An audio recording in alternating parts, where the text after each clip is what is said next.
ইরানের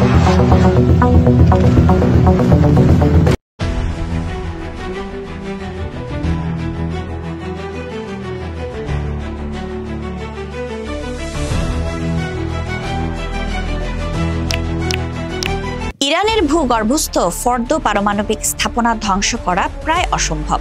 জাতিসংঘের সাবেক পরমাণু পরিদর্শক ডেভিড অলব্রাইটের এই মন্তব্য মধ্যপ্রাচ্যের সংঘাতে নতুন উত্তেজনা যোগ করেছে।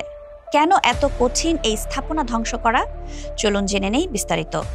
বিবিসি রেডিও 5-এর সাক্ষাৎকারে জাতিসংঘের সাবেক পরমাণু পরিদর্শক ডেভিড অলব্রাইট বলেছেন, ইরানের ফর্দো পারমাণবিক স্থাপনা মাটির ৮০ মিটার বা ২৬২ ফুট গভীরে অবস্থিত।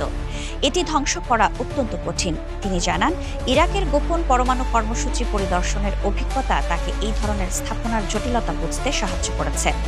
অলব্রাইট, যিনি ওয়াশিংটন ভিত্তিক institute for science and international সিকিউরিটির প্রতিষ্ঠাতা, বলেন, ইসরায়েল বর্তমান হামলার মাধ্যমে ফর্দো স্থাপনাকে দীর্ঘ সময়ের জন্য অকেজো করতে পারে, তবে এটি সম্পূর্ণ ধ্বংস করতে যুক্তরাষ্ট্রের শক্তিশালী অস্ত্র ও কৌশল প্রয়োজন।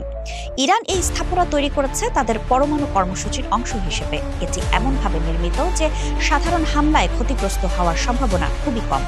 বিশেষজ্ঞরা মনে করেন, এই স্থাপনা ধ্বংসে শুধু উন্নত ব্লাঙ্কার ব্লাস্টার মিসাইলই যথেষ্ট নয়, স্থলভিত্তিক বিশেষ অভিযানও লাগতে পারে। ফর্দো স্থাপনার এই সুরক্ষিত অবস্থান ইরানের পরমাণু কর্মসূচিকে আরও জটিল করে তুলেছে। ইসরায়েল ও যুক্তরাষ্ট্র কিভাবে এই চ্যালেঞ্জ মোকাবেলা করবে তা নিয়ে বিশ্বজুড়ে আলোচনা চলছে।